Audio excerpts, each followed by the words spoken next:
The champagne glass shattered, then his hand connected with her face.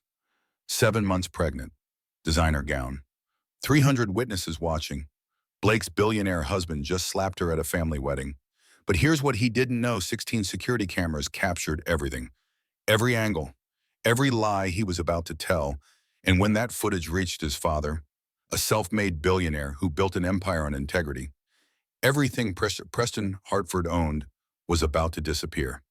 This is the story of one slap, one video, and one father's choice that destroyed a family legacy forever. If this story moves you, hit that like button, drop a comment, and subscribe for more stories that prove leaving isn't losing, it's winning.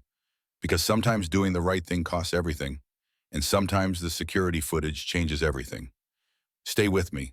This one's going to hurt, but I promise it's worth it. The champagne glass shattered against Italian marble. Then Preston Hartford's hand connected with my face. 7 months pregnant. Designer maternity gown worth $7,000. 300 witnesses in tuxedos and evening gowns. And my billionaire husband just slapped me at his cousin's wedding.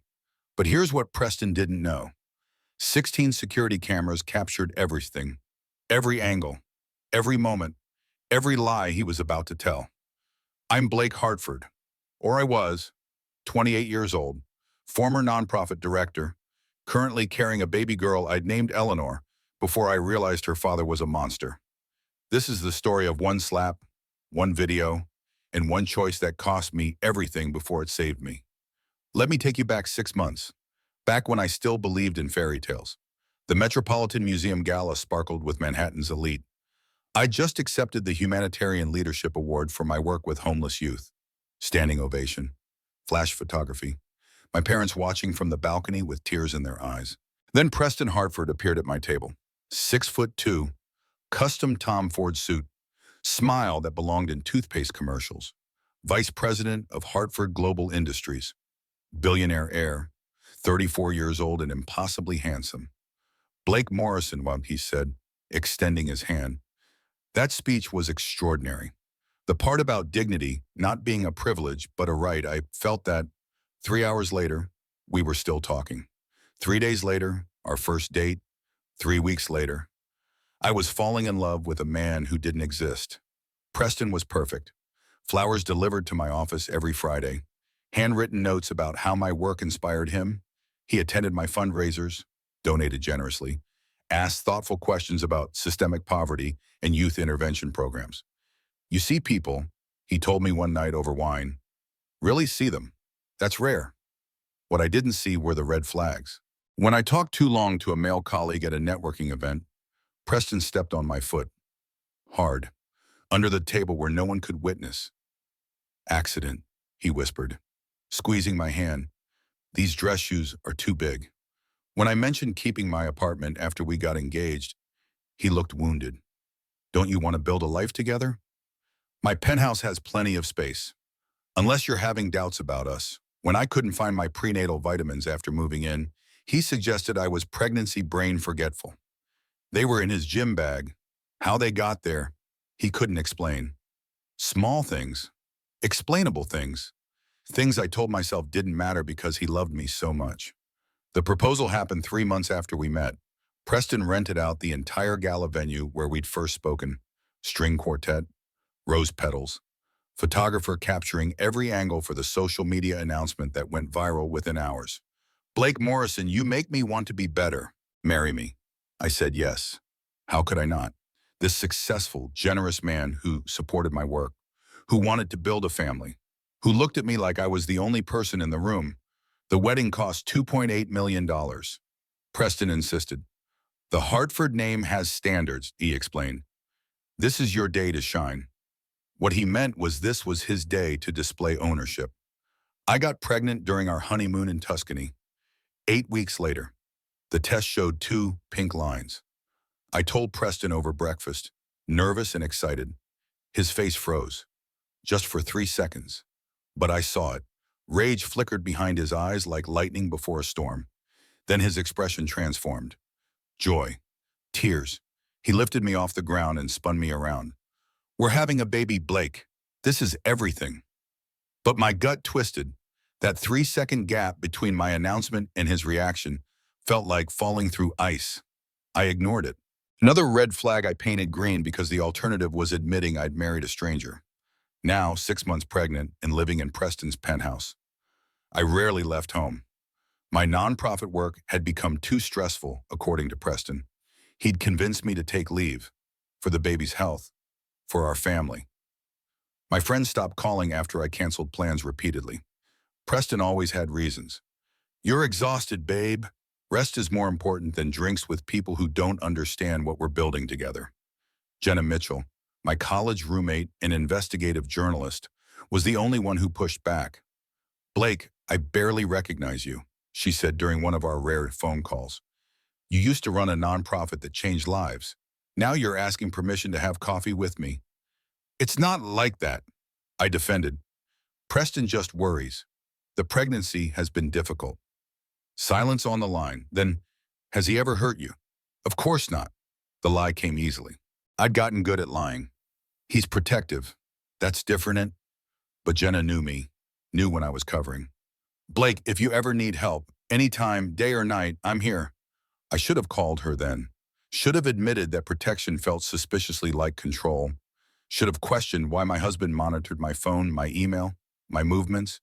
Instead, I focused on preparing for Eleanor. Her nursery took up an entire room in the penthouse. Cream walls, hand-painted murals, furniture shipped from France. Preston spared no expense for his daughter. His daughter, never our daughter. She'll have the Hartford name, he'd say, hand on my belly. Hartford legacy, Hartford future. The baby kicked against his palm like she was trying to escape. Looking back, Eleanor knew before I did. Babies sense danger. She kicked frantically whenever Preston raised his voice, went still when he was in the room, like she was hiding. I should have listened to her. Cousin Meredith's wedding took place at the Hartford estate, 50 acres in Connecticut, $40 million property with manicured gardens, fountain sculptures, and a main house that belonged in Architectural Digest. I was 31 weeks pregnant now. My feet swelled in designer heels. The emerald silk maternity gown Preston selected clung to my belly. $7,000 for a dress I'd wear once. You look perfect, Preston said, adjusting my diamond necklace in our guest suite, but his jaw was tight. Something was wrong. Are you okay? I asked. Fine, just business stress. The Westbrook merger fell through. He smiled, but it didn't reach his eyes. Nothing for you to worry about. But I'd overheard him arguing with his father Lawrence the night before. Something about funding being pulled. A side venture Preston had invested heavily in without board approval. Money lost, reputation damaged. Preston didn't handle failure well. The ceremony was beautiful. Meredith married her college sweetheart, Vincent, under a flower arch while 300 guests watched. I cried during the vows, hormones making everything feel amplified. Preston's hand found mine, squeezed, too hard. At the reception, I noticed the whispers. Business associates avoided Preston's eyes. His mother, Diane, kept pulling me aside with barely concealed concern. Darling, are you feeling well? You look flushed. The pregnancy hasn't been easy on you, has it? I'm fine, I assured her. Of course, but you've been so tired lately, so overwhelmed. Preston mentioned you've been having dizzy spells. I hadn't had any dizzy spells, but Diane continued building a narrative I didn't understand yet. By 9 o'clock, I needed air. The reception tent felt suffocating. Too many people, too much noise, and Eleanor was kicking hard, agitated. I excused myself to the rose garden, fountain in the center, stone benches, fairy lights strung through trees, quiet, beautiful, safe. I was wrong about Sev. Jenna found me first. My friend looked worried. Blake, can we talk? Really talk. About what? About the fact that you flinch when Preston reaches for you. About how you ask his permission before ordering food. About the bruise on your wrist you covered with foundation. My hand instinctively went to my wrist. The bruise from when Preston grabbed me too hard, helping me out of the car. He'd apologized. Said his grip was stronger than he realized. Jenna, you're reading into things. Am I because I'm a journalist who's covered domestic violence cases, and I'm seeing every red flag checklist item? Isolation, Control, escalation during pregnancy. Preston loves me. Love doesn't leave bruises. Before I could respond, Preston appeared. His face was pleasant, but his eyes were ice. Ladies, what are we discussing? Just catching up, Jenna said smoothly. It's been too long. Blake gets tired easily. The pregnancy, where Preston's hand landed on my shoulder. Possessive, heavy. Maybe it's time to rest, babe. I'm fine, I said, the first time I'd contradicted him all evening. His fingers tightened on my shoulder. Pain shot down my arm. I think you should rest. Jenna saw it, saw the grip, the pain on my face, the control. Actually, I should get back inside, said Ben, standing. Eleanor kicked frantically. Excuse me. I walked toward the fountain, needing space from both of them, needing to breathe, needing to think about what Jenna said because deep down, I knew she was right. Preston followed. Of course he followed. What did you tell her? His voice was low, dangerous. About the prenup, about the money. I didn't tell her anything. Don't lie to me, Blake. He was close now, too close, backing me toward the fountain. I saw you talking, saw her taking notes on her phone. She's my friend. We were just talking. About what? Nothing, Preston. You're scaring me. I'm scaring you. He laughed, harsh, bitter. I'm trying to protect this family, protect our reputation. And you're out here gossiping with some journalist who'd love nothing more than to destroy the Hartford name. Jenna's not like that. Everyone's like that. His face was twisted now, the mask completely gone. Everyone wants something, money, access, a story, and you're naive enough to trust them. I trust her more than I trust you right now. The words escaped before I could stop them.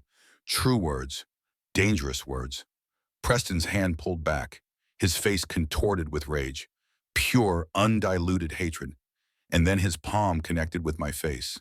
The sound cracked through the garden, loud, unmistakable. The champagne glass I'd been holding shattered against the marble fountain edge. My head snapped sideways. Pain exploded across my cheek. Hot, burning, wrong. Eleanor kicked, hard, violent. My daughter felt the impact, felt her mother being hurt. And something in her tiny, unborn body reacted with terror. I grabbed my stomach, protective, instinctive. Please be okay. Please be okay. Please be okay. The orchestra kept playing Mozart. Light, celebratory. The kind of music wealthy people paid thousands for without actually listening. 300 guests turned. Conversation stopped. Crystal glasses paused mid-sip. Even the fountain seemed to go silent. I stood frozen, hand on my burning cheek, other hand on my belly where Eleanor had gone completely still. Shock flooded my system. Adrenaline, fear, recognition. This was who he was. This was who he'd always been. And then Preston's face transformed. The rage vanished. Concern bloomed across his features like a mask sliding perfectly into place. Honey, I'm so sorry. He reached for me. You stumbled.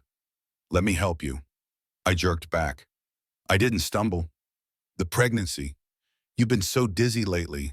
Here, sit down. Don't touch me. My voice came out stronger than I expected. Clear, certain. His eyes flashed. Just for a second. Then the concerned husband, mask returned. You're confused, babe. You nearly fainted. I caught you. But I saw the truth now. Saw it clearly. He hit me. In front of 300 people. And he was already rewriting reality. Diane Hartford materialized beside her son like she'd been waiting in the wings. Pearls gleaming at her throat. $60,000 in jewelry for a cousin's wedding. Blake, sweetheart, let's get you inside. You need to rest. Her voice dripped with practiced sympathy. The baby. We need to make sure everything's okay. Your son just hit me. The words hung in the garden air. Real. Undeniable. Diane's expression never faltered. Darling, you fainted. Preston caught you. Several people saw it. Senator Morrison's wife specifically commented on how quickly Preston moved to steady you. I looked around. 300 witnesses. Business associates, political elite, family members, every single one choosing the narrative that protected the Hartford name, except two people. Jenna stared at me with horror and recognition. She'd seen it, knew what happened, and little Stella, the 5-year-old flower girl, stood near the cake table with wide, frightened eyes. Children don't lie about violence. They don't understand the politics of pretending. I'm not crazy, I said. He hit me. I know what I felt. Of course you do. Diane took my arm. Gentle, firm, inescapable. The stress, the pregnancy hormones, the heat. It's all very overwhelming. Let's get Dr. Cooper to check on you and the baby. Dr. Cooper, the Hartford family physician. On their payroll for 15 years, $500,000 annually for exclusive access to one family. I pulled away from Diane. I'm not going anywhere with you people. Preston stepped closer, the pleasant mask barely holding. You're my wife. You're carrying my child.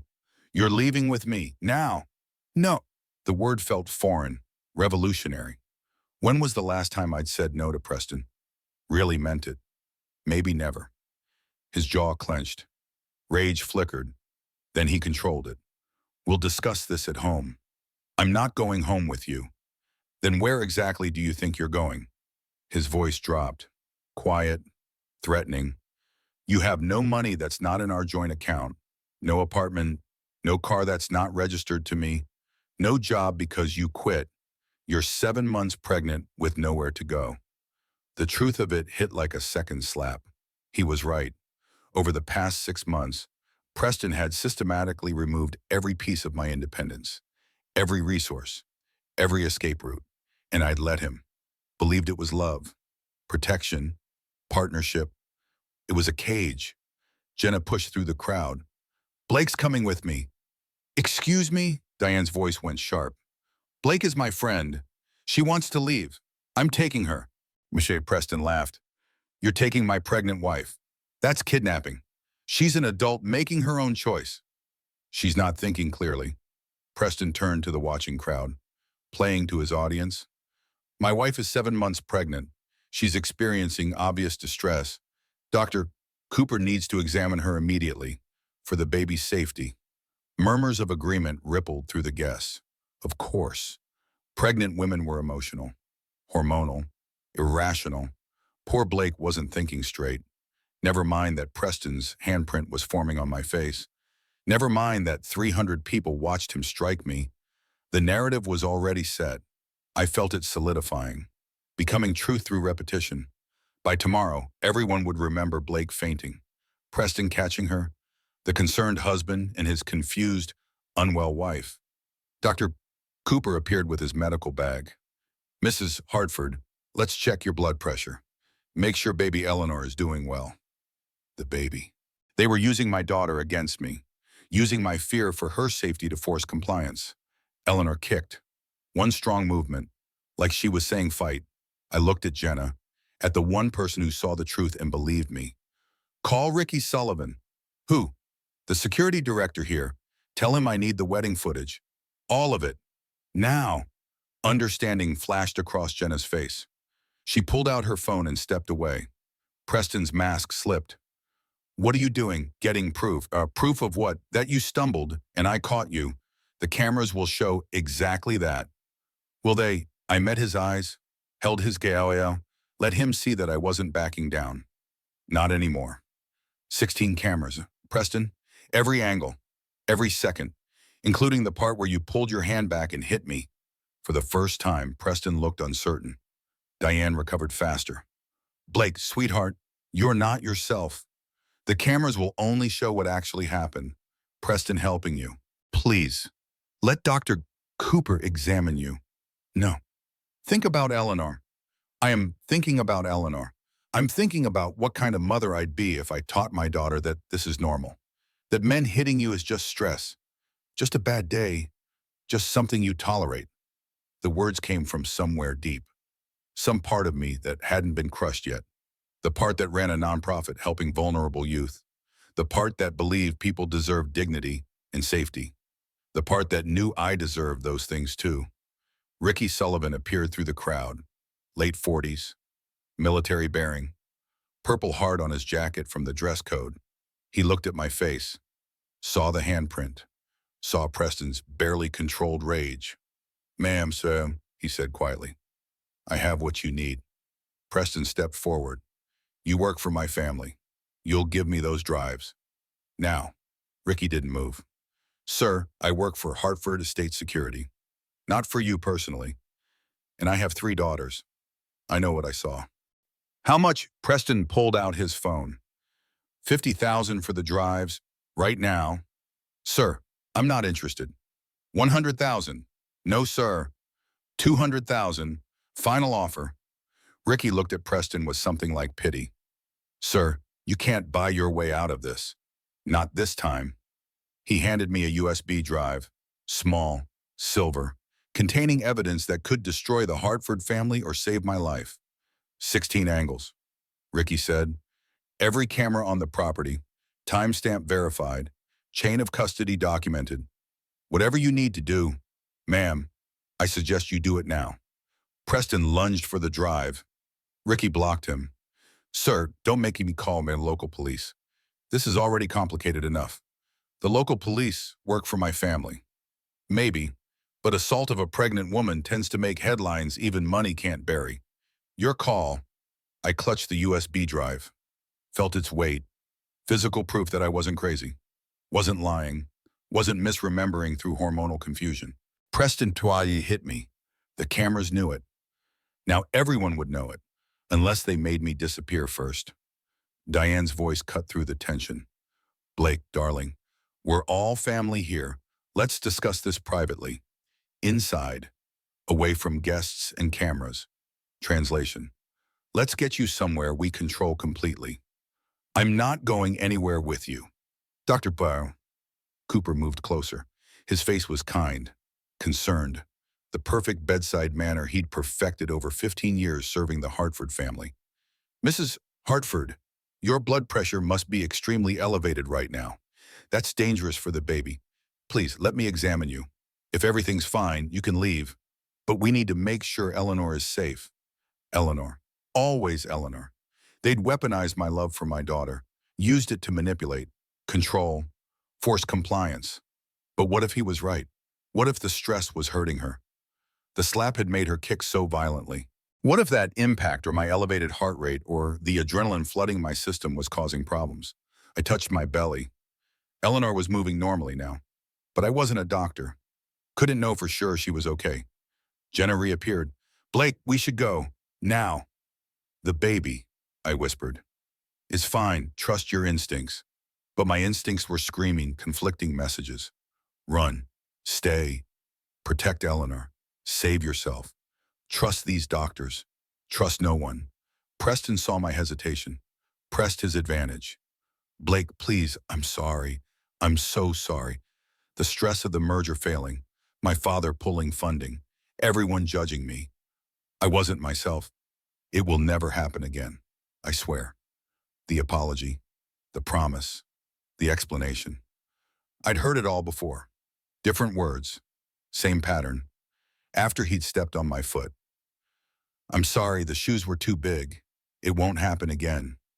After he'd grabbed my wrist too hard. "I'm sorry, I didn't realize my own strength. It won't happen again." Us after he'd hidden my vitamins. "I'm sorry, I must have knocked them into my gym bag somehow. It won't happen again." It always happened again. That's how abuse worked. Escalation disguised as isolated incidents.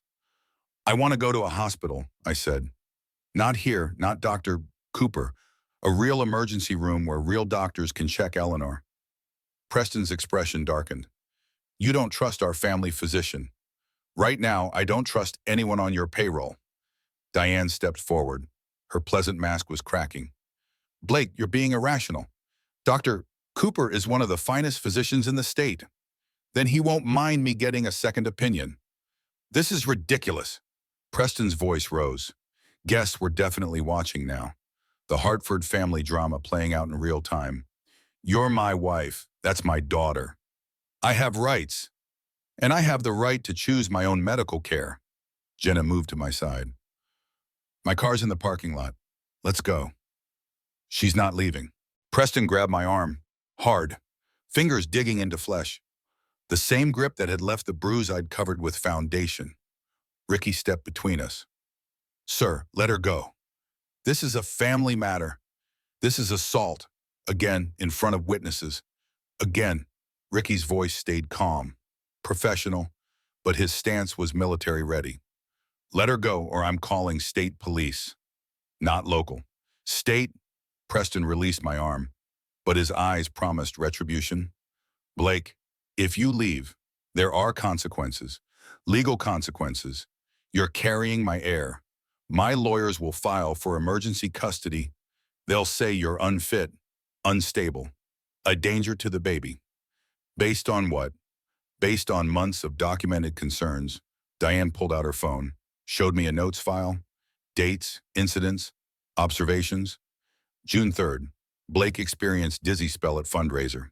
June 15th, Blake forgot prenatal appointment. June 22nd, Blake became irrationally upset over minor disagreement. My stomach dropped. They'd been building this, creating a paper trail, establishing a pattern that painted me as unreliable, forgetful, emotionally unstable. Those are lies. Are they? You did miss that appointment. You were upset after that disagreement about your nonprofit work. Diane's voice was sugar-sweet poison. We have witnesses. Dr. Cooper's notes, Preston's concerned text messages. To family members, I looked at Preston, at the man I'd married, the man who'd spent 6 months systematically destroying my credibility so that when this moment came, when I finally tried to leave, no one would believe me. You planned this, I whispered. All of it. I protected myself, protected our family, protected the Hartford name. He stepped closer, dropped his voice so only I could hear. You think that USB drive matters? My lawyer will get it suppressed. Your journalist friend will be sued for harassment. Ricky will lose his job and his pension. And you'll be in a psychiatric facility giving birth alone while I raise our daughter. That's what happens when you challenge me. Blake, I always win. Eleanor kicked, sharp, painful, like she was trying to fight her way out, trying to escape. I couldn't let Preston win, couldn't let him take my daughter, couldn't let him teach Eleanor that this was love. But I also couldn't risk her health by letting stress trigger early labor. The trap was perfect. Stay and submit, or leave and lose everything. I looked at Jenna, at Ricky, at the two people willing to help me when everyone else chose the Hartford money and power. Take me to County General Hospital, I said. Emergency room, not the Hartford Medical Center, not anywhere connected to this family. Preston laughed. County General, that's a public hospital. You're accustomed to private suites and personal physicians. You'll last 5 minutes in an ER waiting room. Then I'll last 5 minutes. But at least the doctors won't be lying to me. Jenna took my hand. Let's go. We made it 3 steps before Dr. Cooper spoke. His voice was regretful, apologetic, deadly. I'm afraid I can't allow that. Mrs. Hartford, based on my medical assessment, you're experiencing acute prenatal distress, possibly complicated by delusional thinking. I'm recommending immediate psychiatric evaluation for the safety of your unborn child. The words landed like hammer blows. Psychiatric evaluation, delusional thinking, safety of your unborn child. You haven't examined me. Visual assessment is sufficient given the circumstances. Your elevated emotional state, irrational accusations, paranoid ideation. These are all symptoms of prenatal psychosis. It's rare but extremely serious. I don't have prenatal psychosis. Your patient hit me in the face. I witnessed you stumble. Preston caught you. The confusion about what happened is further evidence of psychological distress. Cooper looked genuinely concerned. He might even believe what he was saying. Blake, I've been your physician throughout this pregnancy. I care about you and Eleanor. Please let me help you. Diane produced papers, actual printed papers, like she'd been carrying them all evening, waiting. These are commitment papers, 72-hour psychiatric hold. Dr. Cooper will sign as recommending physician for your safety and Eleanor's. I stared at the papers, at my cage made of medical terminology and legal authority. They'd checkmate me. If I left, they'd have me committed. If I stayed, they'd continue building their case that I was unstable. Either way, I lost. Either way, they'd take Eleanor. Jenna grabbed the papers. These aren't valid. You need a judge's signature. We'll have it within the hour. Judge Morrison is attending this wedding. He's a close family friend. Diane smiled. Blake, why make this difficult? Come inside, rest. Let Dr. Cooper monitor the baby. Tomorrow, when you're calmer, we'll discuss everything rationally. Tomorrow, when the USB drive had disappeared, when Ricky had been threatened into silence, when Jenna and Didea had been legally blocked from helping, when I was alone and powerless. No, my voice shook but held. I'm leaving, right now. If you try to stop me, Jenna's streaming this entire conversation to 50,000 followers. Jenna lifted her phone. Already live. Hi, Internet. We're witnessing a pregnant woman being threatened with false psychiatric commitment by her abusive husband's family. Anyone want to call a lawyer? Preston moved fast, grabbed Jenna's phone. That's harassment of a medical patient. Sheriff Morrison. A man in uniform appeared, not local police, the county sheriff, at a family wedding. That woman is filming a medical crisis without consent, Preston said. I want her arrested. Sheriff Morrison looked at Jenna, at me, at my swollen cheek. Something flickered in his expression. Doubt, maybe? Recognition that this wasn't a simple medical situation. But then he saw the Hartford family, saw the power and money and political connections, saw which side his bread was buttered in. Ma'am, I'll need that phone. I'm a journalist documenting assault and false imprisonment. I'm a sheriff following orders. Phone, now. Jenna looked at me, helpless, furious, defeated. They took her phone, handcuffed her, led her away. My only ally, gone. I stood alone facing the Hartford family machine.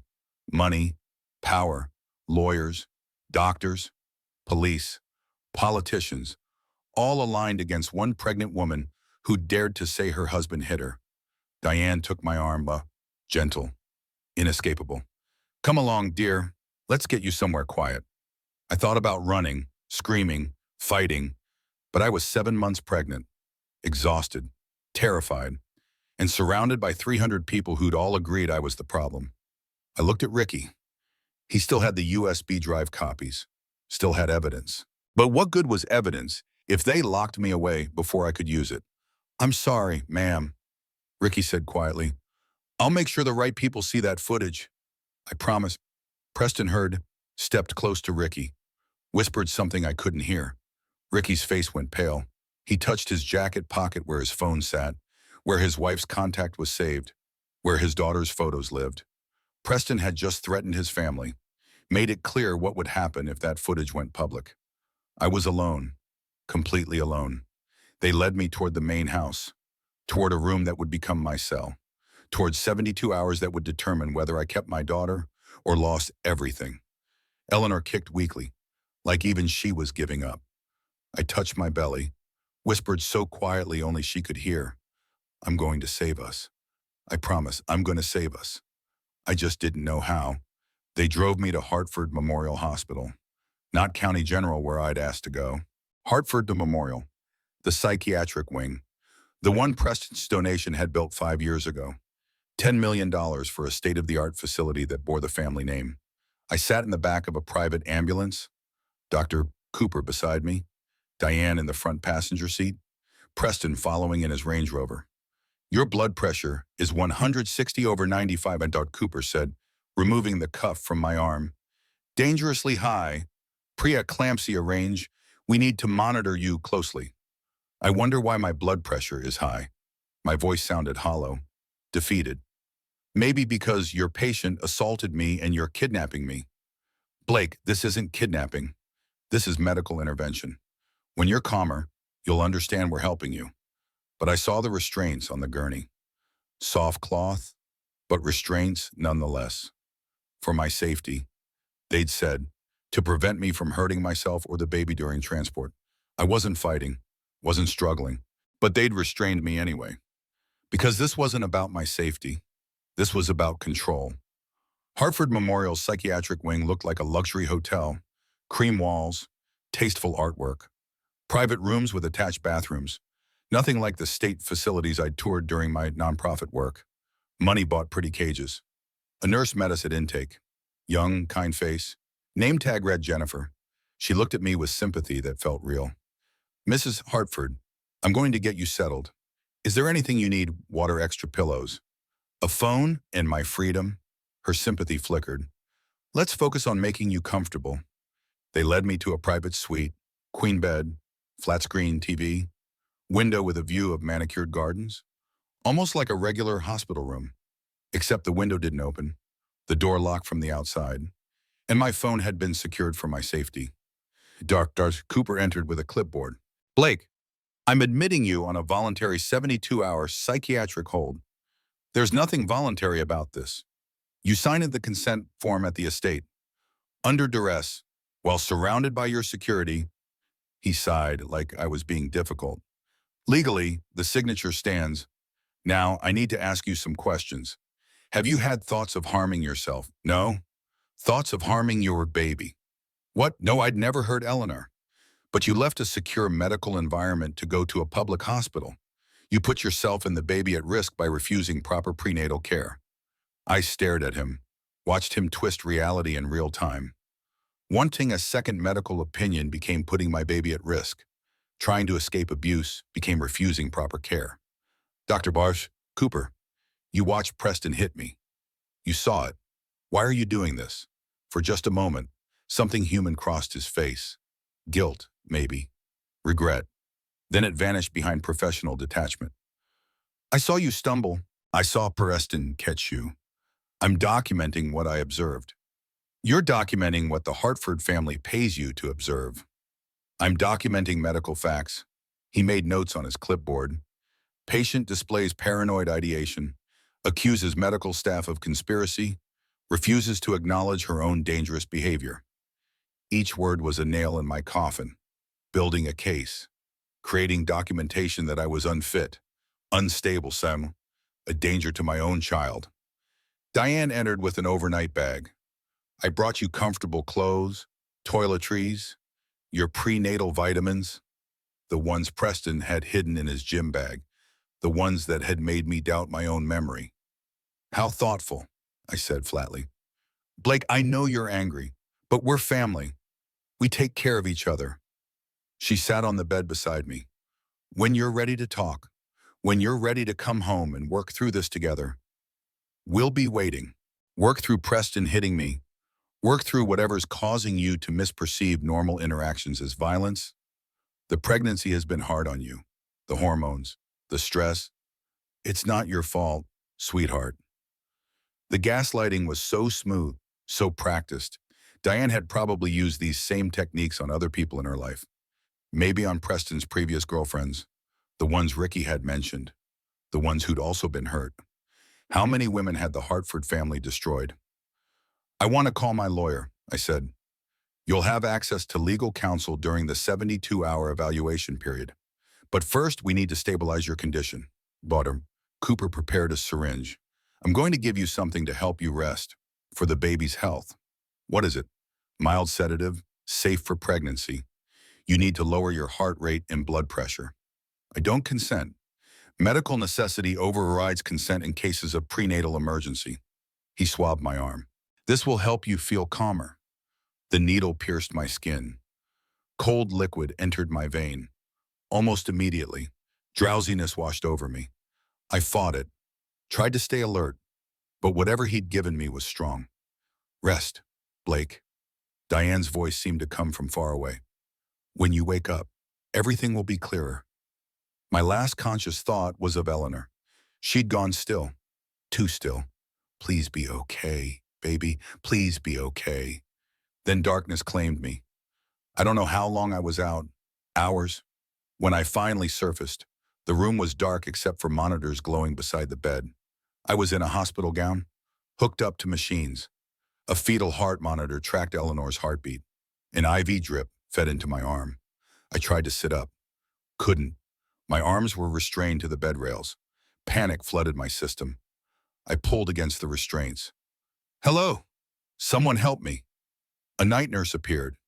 Different from Jennifer. Older. less sympathetic. Mrs. Hartford, you need to stay calm. Why am I restrained? You became agitated. Tried to remove your IV. Dr. Cooper ordered restraints for your safety. I don't remember that. The sedative can cause memory gaps. It's normal. But I didn't believe her. Didn't believe I'd done anything to warrant being tied to a bed. They'd restrained me because restrained patients looked dangerous, looked like they needed to be controlled. More evidence I was unfit. What time is it? I asked. 3:47 a.m.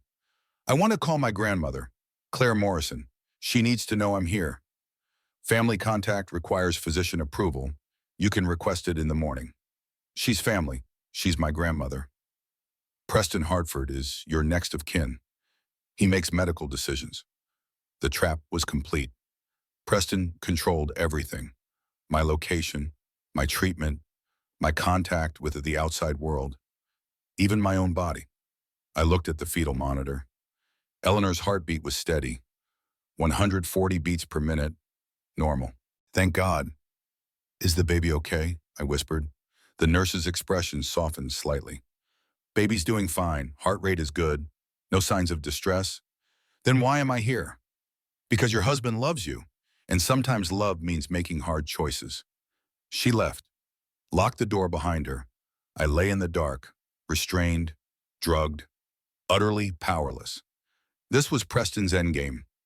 Keep me locked up. Take Eleanor when she was born. Raise her to be another Hartford. Teach her that money meant power and power meant you never had to face consequences. Unless, I thought about Ricky, about the USB drive, about the copies he'd made. He'd promised to get the footage to the right people. But who were the right people? The police worked for the Hartfords. The judges played golf with Lawrence Hartford. The media could be bought or threatened. Who had power to challenge a billionaire family? Then I remembered Lawrence Hartford, Preston's father. The self-made tech billionaire who'd built his empire on integrity. The man who'd pulled funding from Preston's failed venture. Lawrence hadn't attended the wedding, been out of the country on business. Didn't know what his son had done. What would Lawrence Hartford do if he saw the footage? If he knew his son had struck a pregnant woman, then conspired to have her committed? Maybe nothing. Maybe he'd protect Preston like Diane was protecting him. Family loyalty above all. Or maybe Lawrence was different. Maybe the man who'd built a fortune on ethical business practices would actually care about ethics when it came to his own family. It was a slim hope, but it was all I had. I closed my eyes, prayed that Ricky Sullivan was already reaching out to Lawrence, that somewhere someone would see the truth and have the power to stop this. Eleanor kicked, strong, determined, fighting. We're going to survive this. I whispered to her, I promise you, baby girl, we're going to survive. I woke to voices, angry voices, male, one I recognized. I want to see my daughter-in-law. Now. Lawrence Hartford, Preston's father. Here. Mr. Hartford, Mrs. Hartford is under psychiatric observation. Only immediate family. I am immediate family. Eleanor is my granddaughter. Blake is my son's wife. Open this door or I'm calling every media outlet in New York and telling them Hartford Memorial is illegally detaining a pregnant woman. The door opened. Lawrence Hartford entered, 63 years old, silver hair, custom suit that cost more than some cars, but his face showed something I hadn't expected. Devastation. He looked at me, restrained to a hospital bed, IV in my arm, fetal monitor tracking my daughter's heartbeat. His expression crumbled. Oh God, Blake. He turned to Dr. Cooper, who'd followed him in. Remove those restraints immediately. Sir, the patient became violent. The restraints are for her safety. She's 125 pounds and 7 months pregnant. Who exactly is she a danger to? Lawrence's voice went cold, the voice that had negotiated billion-dollar deals. Remove them now or I'm calling the medical board. Dr. Cooper hesitated, then unbuckled the restraints. I sat up slowly, rubbed my wrists where the cloth had left marks. Lawrence pulled up a chair, sat beside the bed. His hand shook slightly. Blake, I'm so sorry. I was in Singapore. I just got back. Ricky Sullivan sent me something. I need to know. Did Preston hit you? I looked at this powerful man, this billionaire who could destroy me with a phone call, wondered if I could trust him, then decided truth was all I had left. Yes, at the wedding, in front of 300 people. Then his mother and Dr. Cooper convinced everyone I fainted. They brought me here to make me disappear. Lawrence closed his eyes. Show me your face. I turned. Let him see the bruise that had bloomed across my cheek. Preston's handprint in purple and yellow. Jesus! Lawrence stood, paced. I watched the footage, all 16 angles. I kept hoping there was an explanation, some context I was missing. But there isn't. Is there? No, sir. How long? I didn't understand the question. How long has my son been hurting you? The tears came then, months of holding it together, months of making excuses, months of surviving. All of it broke. 6 months since we got married. Small things at first, then bigger. He hid my vitamins and said I was imagining it. He grabbed my wrist so hard it bruised. He stepped on my foot when I talked to other men. The words poured out. He isolated me, made me quit my job, monitored my phone, made me think I was going crazy. Lawrence listened, really listened. His face grew harder with each confession. I thought, he stopped, started again. I thought I raised him better. His mother and I never hit her, never raised my voice to her in 30 years of marriage. Where did I go wrong? It's not your fault. Isn't it? I gave him everything. Money, position, power. Maybe I taught him that having money meant he could do whatever he wanted, that people were possessions to be controlled. He pulled out his phone, made a call. Judge West, Lawrence Hartford, I need an emergency order. No, not business. Family court. I'm at Hartford Memorial with my pregnant daughter-in-law who's been illegally detained by my son. Yes, I'll wait. To me, Judge Carolyn West. Family court. She's tough, fair, and she's a domestic violence survivor herself. She'll help. 10 minutes later, Judge West arrived. Late 50s, sharp eyes that missed nothing. She looked at me, at the restraint marks, at my bruised face. Mrs. Hartford, I'm Judge West. I need to ask you directly. Do you feel safe here? No, Your Honor. Do you want to leave? Yes, but they said I signed voluntary commitment papers. She turned to Dr. Cooper. I want those papers. Now. He produced them. She read carefully. These were signed at 10:45 p.m. Mrs. Hartford, were you under duress when you signed? I was surrounded by Preston's family and their security. They said if I didn't sign, they'd have me committed anyway. I was scared. Judge West made a notation. Coerced consent is invalid consent. Dr. Cooper, this hold is dissolved. Mrs. Hartford is free to leave. Your Honor, the patient is experiencing prenatal psychosis. She's a danger to herself and her unborn child. Based on what medical evidence? Based on my professional observation of what a pregnant woman being assaulted by her husband and having the natural response of trying to escape her abuser? Judge West's voice cut like a blade. That's not psychosis. That's survival. She turned to Lawrence. Mr. Hartford, can you provide safe housing for Blake and arrange independent medical care? Absolutely. I have a secure property in Virginia. Round-the-clock security. I'll hire the best OBGYN in the state. Mrs. Hartford, Judge West looked at me. Do you consent to leaving with Lawrence Hartford? Did I? This was Preston's father, part of the family that had tried to destroy me. But Lawrence had come, had believed me, had used his power to help instead of hurt. Sometimes you had to take a leap of faith. Yes, Your Honor, I consent. Then let's get you out of here before Preston realizes what's happening. We moved fast. Judge West personally oversaw my discharge. Lawrence's security team surrounded me. Within 30 minutes, I was in a private car heading to a small airport where a helicopter waited. Where are we going? I asked. My house in the Shenandoah Valley, completely off-grid. Preston doesn't know about it. I bought it under a shell corporation for exactly this kind of situation. Lawrence looked at me. Business acquisitions sometimes require hiding assets. I never thought I'd use it to hide my son's wife from him. The helicopter lifted off. Below, Hartford Memorial grew smaller. My prison, My Kano, disappearing. I touched Eleanor. She kicked. Strong, healthy, fighting. We'd escaped. For now, Lawrence's Shenandoah house wasn't a house. It was a compound. 15 acres. Main residence, guest houses, security station. Completely private. He'd called ahead. When we landed, a woman waited. Dr. Rebecca Nash, 41, emergency medicine specialist. Not on any Hartford payroll. Mrs. Hartford, I'm Dr. Nash. Mr. Hartford asked me to examine you and the baby. Make sure you're both healthy. Is that okay? Yes. Thank you. She was thorough but gentle. Checked my blood pressure still elevated but improving. Listened to Eleanor's heartbeat strong and steady. Examined my bruised face. You're going to be okay, Chumeda, she said finally. Both of you. But you need rest. Real rest. No stress. No drama. Just peace and healing. Peace felt like a foreign concept. Lawrence set me up in a guest house. Private, comfortable, safe. Then he left me alone to process. I slept for 12 hours. Woke to sunlight streaming through windows and birdsong outside. For the first time in months, I felt almost normal. A knock on the door. Lawrence entered with breakfast, pancakes, fruit, orange juice. Claire Morben called, he said. Your grandmother, she was frantic.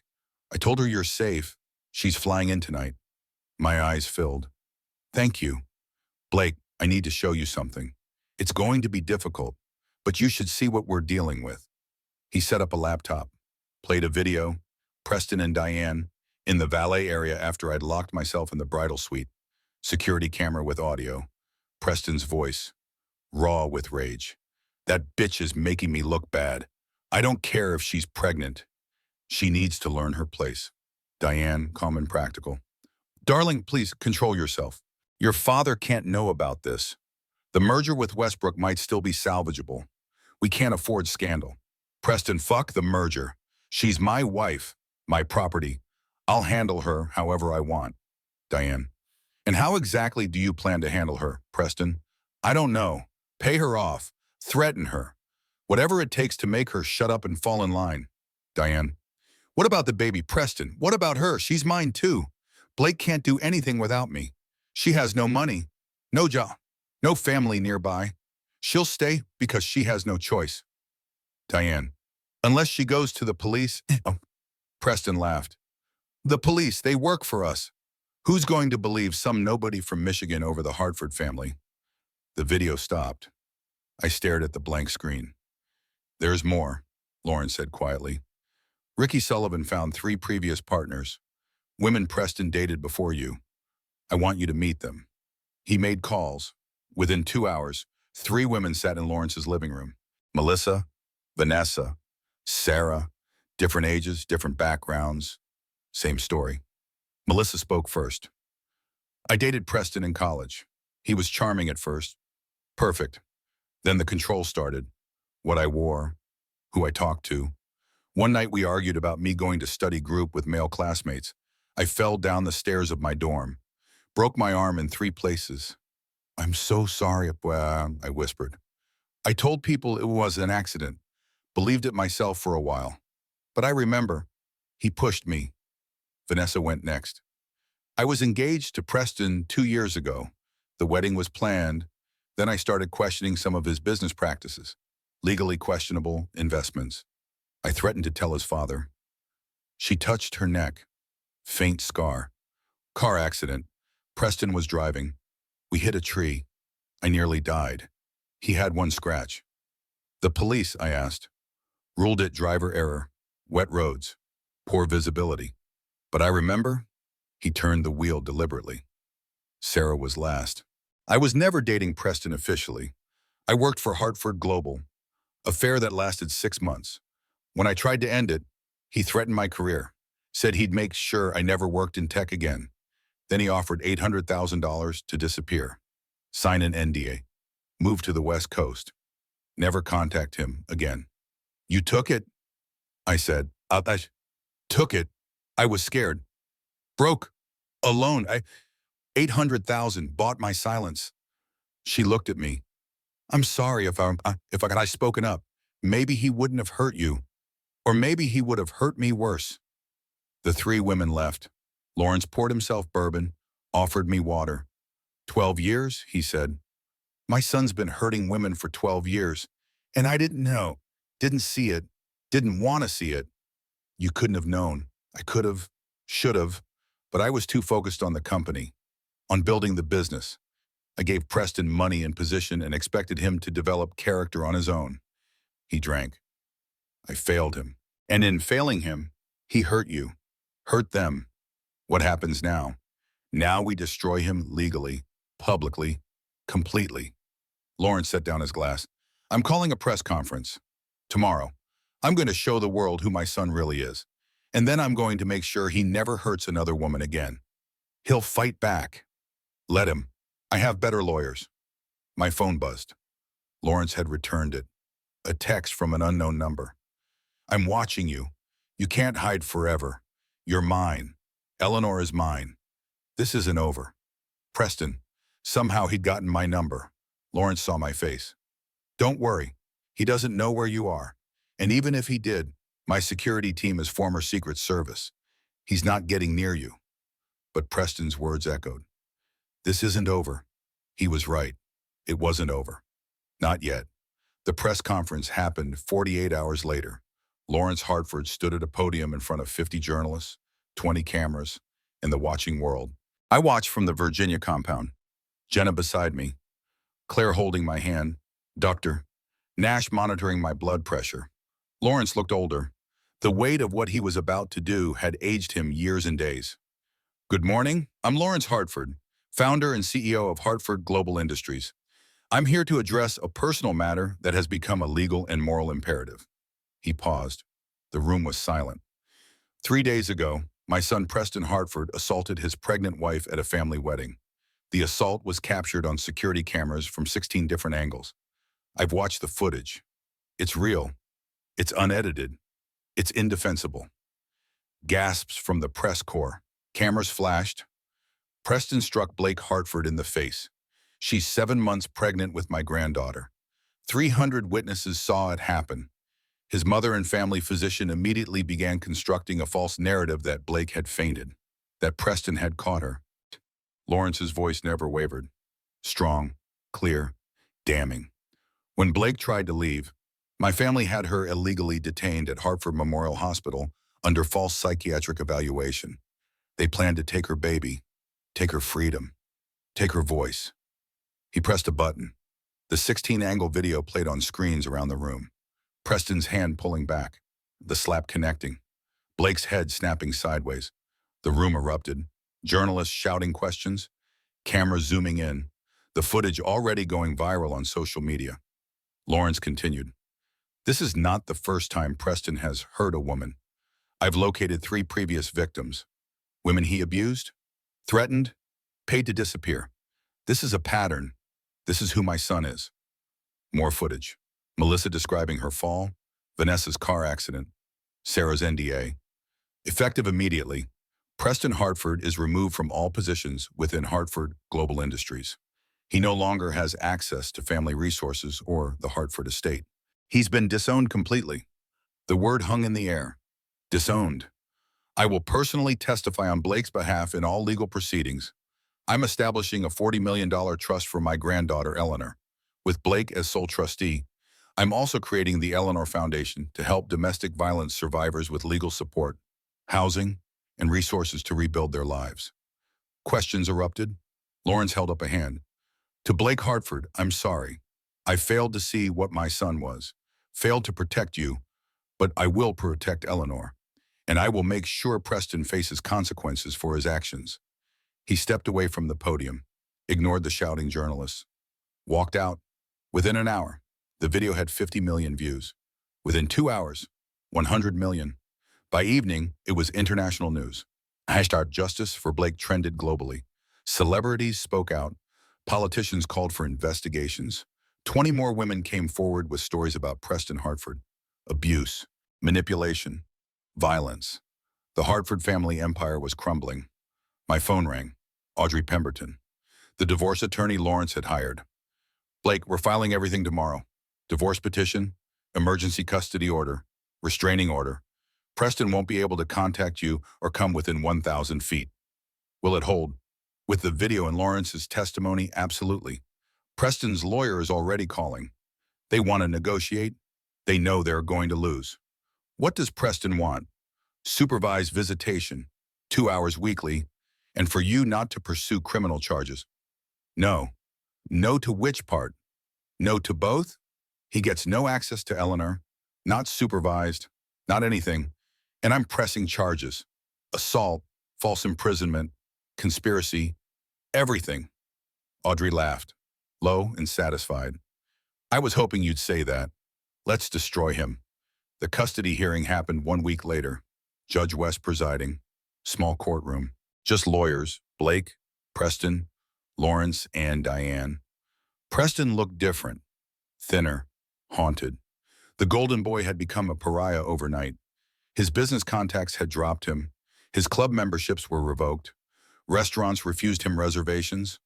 Money couldn't buy reputation once you'd lost it. Todd Brennan, Preston's lawyer, stood. Your Honor, my client requests the court consider supervised visitation with his daughter once she's born. Mr. Hartford has been unfairly characterized by viral videos and media sensationalism. Audrey stood. Your Honor, let's watch those viral videos. She played the footage. All 16 angles. Full sound. Preston's hand. Blake's face. The impact. Then the audio of Preston and Diane planning Blake's institutionalization. The courtroom was silent. That's who Mr. Hartford is, Audrey said. Not media sensationalism, documentation of his character. Todd tried again. Your Honor, Mr. Hartford is seeking treatment. He's enrolled in anger management therapy. He's committed to change. He enrolled in therapy yesterday, Audrey countered. After his father disowned him, after he lost everything. That's not commitment to change. That's damage control. Judge West looked at Preston. Mr. Hartford, do you have anything to say? Preston stood. He looked broken, almost sympathetic. Then he spoke. I love my wife. I love my daughter. I made a terrible mistake.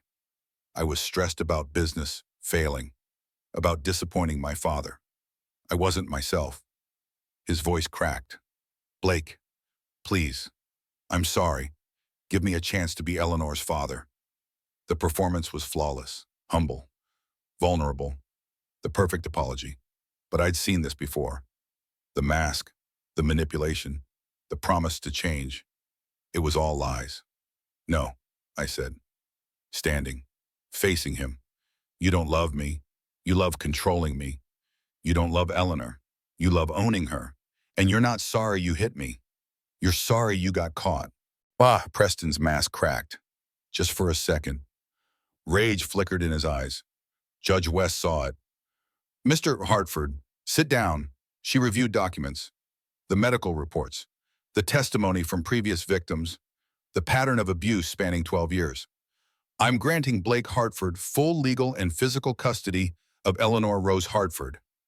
Mr. Preston Hartford is denied all visitation rights, supervised or otherwise, pending completion of a 2-year therapeutic program and demonstrated behavioral change. Restraining order is granted. 1,000 feet at all times. Any violation results in immediate arrest. Preston stood. Your Honor, that's my daughter. That's a child who deserves safety, which you've proven you cannot provide. Court is adjourned. Preston looked at me. The mask was gone completely now. Pure hatred. This isn't over, he mouthed. But it was. Eleanor Rose Hartford was born on a Tuesday morning, 39 weeks, healthy, 7 pounds, 4 ounces. Screaming her arrival like she was announcing victory. The delivery room was crowded. Dr. Nash, 2 nurses, Lawrence, Claire, Jenna, my chosen family. Not Preston, never Preston. When they laid Eleanor on my chest, everything else disappeared. The lawsuit, the media, the trauma, gone. Just this tiny, perfect person. My daughter. Hello, sweet girl, I whispered. I'm your mama, and I promise you'll never doubt you're loved. You'll never wonder if you're safe. You'll always know you matter.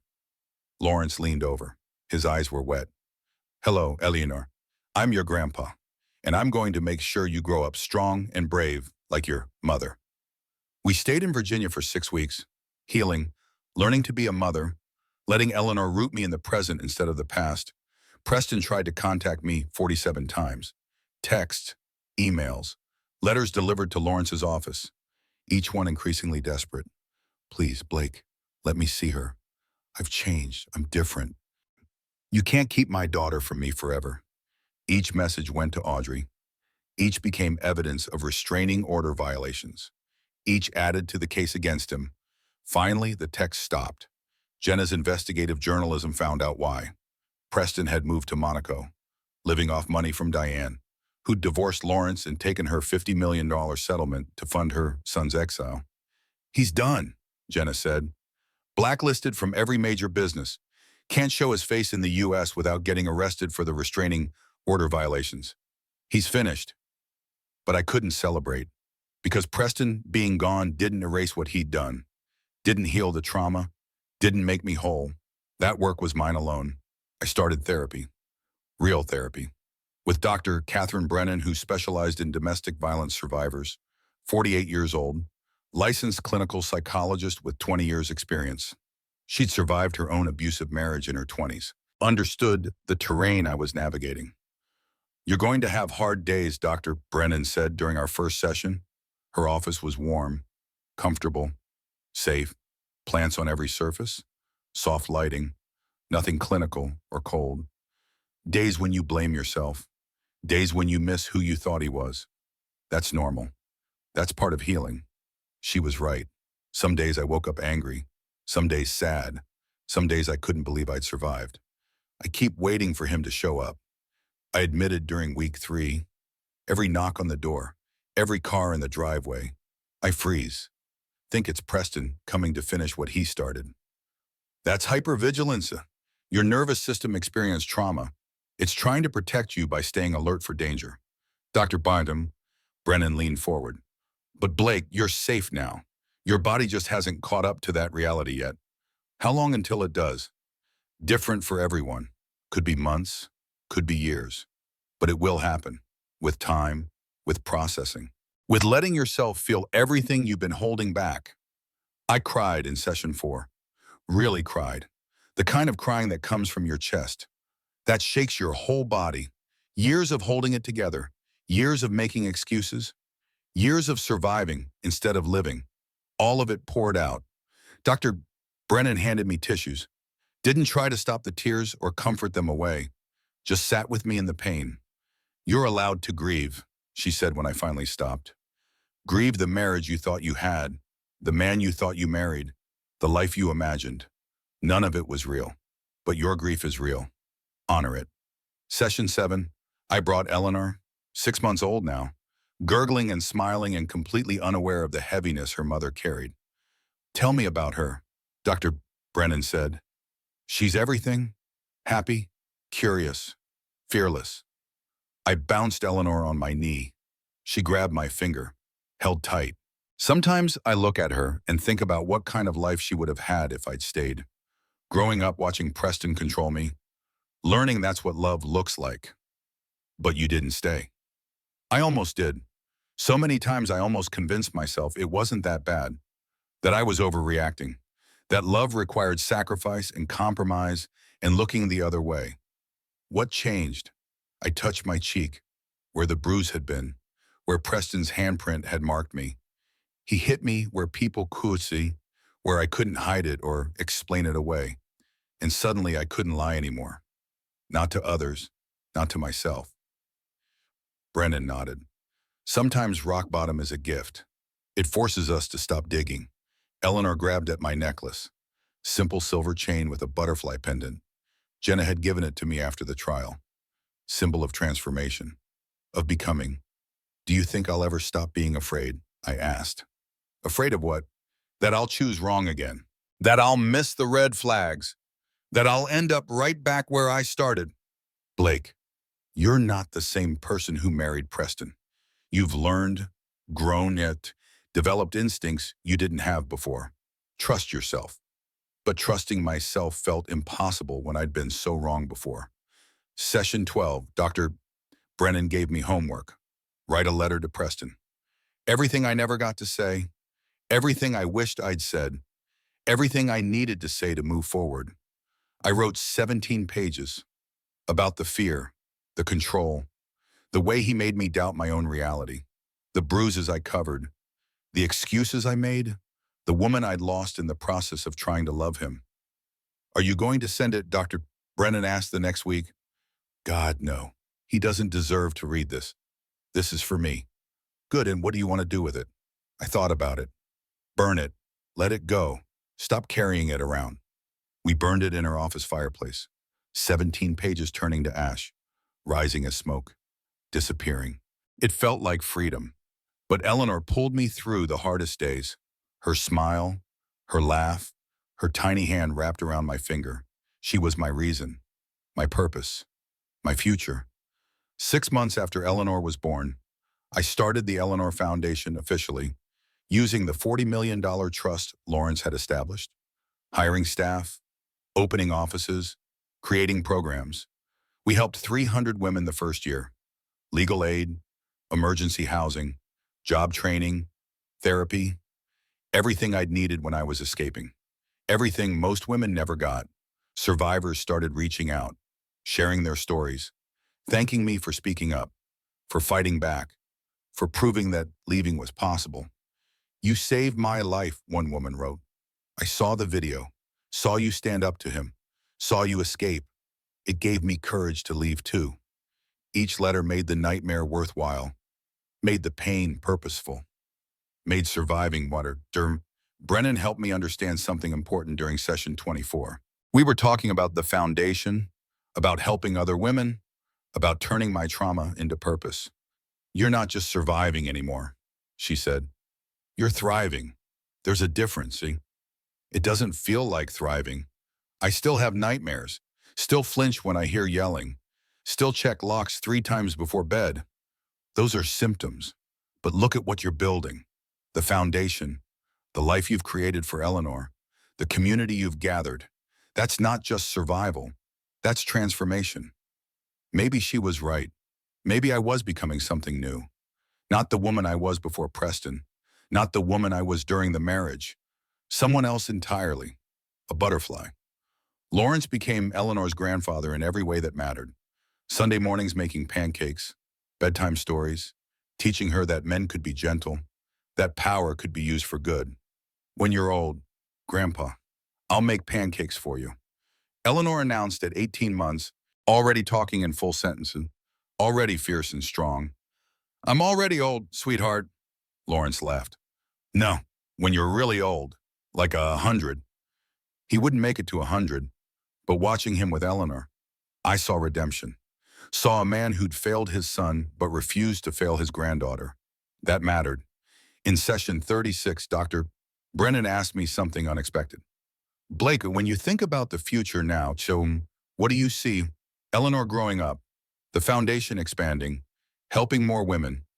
What about you? Not as a mother, not as a founder, just Blake. What do you want to... The question caught me off guard. I'd spent 2 years focused on Eleanor, on survival, on building something from the wreckage. But what did I want for myself? Peace, I said finally. I want to wake up without fear, go to sleep without checking locks, hear a knock on the door without my heart racing. I want peace. You'll get there. You're already closer than you think. By session 40, I could talk about Preston without crying, could see his name in legal documents without my hands shaking, could remember the good parts of our early relationship without romanticizing the whole thing. That's progress, Dr. Brennan said. You're integrating the experience, not forgetting it, not letting it define you, but acknowledging it as part of your story. Will I ever stop being angry at myself for not seeing it sooner? Maybe, maybe not. But you can stop letting that anger drive your choices. You did the best you could with the information you had. That's all any of us can do. Eleanor turned 2. We had a small party. Jenna, Claire, Lawrence, Dr. Nash, the people who'd saved me when I couldn't save myself. Eleanor wore a butterfly costume, insisted on it, wings and antenna and face paint. She ran through the garden laughing, free in ways I was still learning to be. Dr. Brennan attended, off the clock, as a friend now more than a therapist. Look at what you've built, she said, watching Eleanor play. Look at the life you've created from nothing. Not nothing. I had help. You had people who loved you, but you did the work. You made the choice to leave, to fight, to rebuild. That was all you. Maybe she was right. Maybe I was stronger than I'd given myself credit for. Session 52, 1 year of therapy. Dustbound, Brennan asked if I wanted to continue or take a break. I think I'm ready to try on my own, I said. Check in monthly maybe, but I don't need weekly anymore. I agreed. You've done incredible work. Blake, I'm proud of you. Thank you for everything, for helping me find myself again. You found yourself. I just held space while you did. I left her office that day feeling lighter, not healed completely. Healing wasn't linear, wasn't something you finished and checked off a list, but I was okay, really okay, not just surviving anymore, thriving. Lawrence threw his arm around my shoulders as we left Dr. Brennan's building, Eleanor in her stroller, Jenna walking beside us, Claire holding my hand. Ice cream, Lawrence suggested. Ice cream, Eleanor shouted. 2 years old and already knew what she wanted. We went to a small shop downtown, sat outside in the sunshine. Eleanor got chocolate everywhere, laughed when Lawrence tried to wipe her face. This was family, not blood, not obligation, choice, love, people who showed up. My phone buzzed. Text from an unknown number. My stomach dropped. Preston. It had to be Preston, but it wasn't. Mrs. Hartford, this is Rachel from the Eleanor Foundation. We just got a call from a shelter in Atlanta. Woman with 3 kids needs emergency housing and legal support. Can we help her? I looked at Eleanor, chocolate on her face, joy in her eyes, safe, loved, free. Yes, I texted back. We can help her. Send me the details. Because this was why I'd survived, not just for Eleanor. For all the women who needed to know leaving was possible. That starting over was possible. That freedom was possible. Lawrence saw my face, foundation business. Yeah, woman in Atlanta needs help, and you're going to help her. We're going to help her. He smiled, proud. That's my girl. We finished our ice cream, walked through downtown, Eleanor pointing at everything, asking questions, laughing, being 3 years old and completely unburdened by the darkness that had surrounded her birth. I'd protected her from that, given her safety, given her peace, given her a childhood where love didn't hurt. That was everything. That night, after Eleanor was asleep, I sat on the porch of the Virginia house. Stars overhead, crickets singing, peace settling over everything like a blanket. Jenna joined me, wine in hand, comfortable silence between us. How are you really doing? She asked. Honestly, I'm okay. Not perfect. Still healing, but okay. That's huge. Blake, you survived something that destroys people. You rebuilt your life. You're helping thousands of other women do the same. She paused. You're a hero. I'm not a hero. I'm just someone who refused to die. That's what makes you a hero. Maybe she was right. Maybe surviving was heroic. Maybe rebuilding was brave. Maybe choosing yourself when everyone told you not to was revolutionary. Eleanor's voice drifted from her bedroom window, sleep-talking. Something about butterflies and pancakes and Grandpa Larry. My daughter, safe, happy, free. I'd lost everything to save her. My marriage, my security, my innocence, my belief that good things happen to good people. But I'd gained something too. Myself, my voice, my strength, my understanding that I deserved better than crumbs from a man who called them love. Dr. Catherine Brennan had helped me see that. Week by week, session by session, building back the pieces of myself I'd lost. I wasn't the same Blake who'd married Preston Hartford. That woman was gone, transformed. I was someone new, someone stronger, someone who knew her worth and wouldn't accept anything less. A butterfly who'd finally learned to fly. 2 years after the slap that changed everything. I sat in a park watching Eleanor run through fallen leaves. 3 years old now. Happy, Healthy, free, Jenna filmed her for the documentary she was making. The Hartford Files, telling the whole story, mine, Melissa's, Vanessa's, Sarah's, the other 20 women who'd come forward, showing the world how abuse worked, how money enabled it, how systems protected abusers instead of victims. How do you feel? Jenna asked. Camera still rolling. I thought about it. Really thought. Free, oh, I said finally. For the first time in years, I feel free. Eleanor ran back, leaves in her hair, dirt on her face, pure joy. Mama, look, oh. She held up a caterpillar. Can we keep it? Sure, baby. Baby. We can watch it grow, watch it change. Into a butterfly, exactly. She considered this seriously. Are you a butterfly then, Mama? The question surprised me. Why do you ask? Because Grandpa Larry said you used to be sad, but now you're happy. That means you changed, like a butterfly. 3 years old and already so wise. Yeah, baby. I think I am a butterfly. I pulled her into my lap. I was a caterpillar once, stuck, limited, but then I grew wings, learned to fly. Can I be a butterfly too? You already are. You've always been a butterfly. Eleanor hugged me, fierce, strong, perfect. Jenna stopped filming. That's beautiful. Can I use it for the documentary? Only if you donate the profits to the foundation. Already planned on it. We sat in comfortable silence, watching Eleanor play, watching her be free in ways I'd never been during my marriage. My phone buzzed. Audrey Pemberton. Blake, I have news. Preston's in custody. My heart stopped. What? He violated the restraining order on, flew to Virginia, tried to approach Eleanor at her daycare. Security caught him. Judge West issued a warrant. He's in jail awaiting trial. Is Eleanor okay? She never saw him. Security intervened before he got close. But Blake, this is serious. Stalking, attempted kidnapping, potentially. He could face years in prison. Part of me felt vindicated. Justice finally served. Part of me just felt tired. 3 years and Preston still couldn't let go. Still couldn't accept that we weren't his property. What happens now? Trial in 3 months. I need you to testify. Tell the whole story, from the beginning. Standing in front of a courtroom, facing Preston, reliving the trauma publicly. The thought terrified me. But Eleanor deserved a mother who was brave, who stood up to monsters, who taught her daughter that silence protected abusers and speaking up saved lives. I'll testify. Good. We're going to put him away for a long time. The trial was brutal. 3 weeks of testimony, and Preston's lawyers tried everything. Attacked my credibility. Claimed I was vindictive. Suggested I was using Eleanor as a weapon. But the evidence was overwhelming. The 16-angle video, the audio recordings, the previous victims, the pattern spanning 15 years. The jury deliberated for 4 hours. Guilty on all counts.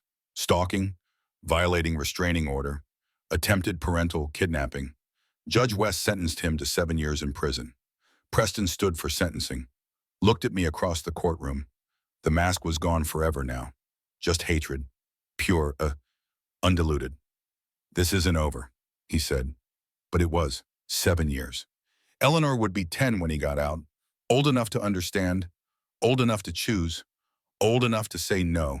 And I'd spend those 7 years making sure she was strong enough to protect herself. Lawrence threw his arm around my shoulders as we left the courthouse. It's finally over. Is it? I asked. Does this kind of thing ever really end? Maybe not completely, but you're safe now. Eleanor's safe. That's what matters. We went back to Virginia, to the compound that had become home, to the life I'd built from scratch. That evening, Claire made dinner, Jenna opened wine. Lawrence told terrible jokes that made Eleanor giggle. Dr. Nash stopped by to check on us. My chosen family, my real family, the people who'd shown up when I needed them. After Eleanor went to bed, I sat on the porch watching stars emerge. Country stars, bright and clear and infinite. So different from the city lights of Preston's penthouse. So much better. Jenna joined me. How are you really doing? And honestly, I'm okay. Not perfect. Still healing. But okay. That's huge, Blake. You survived something that destroys people. You rebuilt your life. You're helping thousands of other women do the same. She paused. You're a hero. I'm not a hero. I'm just someone who refused to die. That's what makes you a hero. Maybe she was right. Maybe surviving was heroic. Maybe rebuilding was brave. Maybe choosing yourself when everyone told you not to was revolutionary. Eleanor's voice drifted from her bedroom window. Sleep talking. Something about butterflies and pancakes and Grandpa Larry. My daughter. Safe. Happy. Free. I'd lost everything to save her. My marriage. My security. My innocence. My belief that good things happen to good people. But I'd gain in something too. Myself, my voice, my strength. My understanding that I deserve better than crumbs from a man who called them love. The security footage that saved my life sat in evidence storage somewhere. 16 angles of the worst moment of my existence. Proof that I wasn't crazy, wasn't lying, wasn't misremembering. Proof that sometimes the truth wins. Sometimes justice happens. Sometimes the billionaire doesn't get away with it. I touched my cheek. The bruise was long gone, healed without a trace. But I remembered, would always remember, the sound, the shock, the moment I chose myself over safety, the moment I became a butterfly. Eleanor called from inside. Mama, coming, baby. I stood, went to my daughter, to the life I'd fought for, to the future I'd chosen, and I never looked back.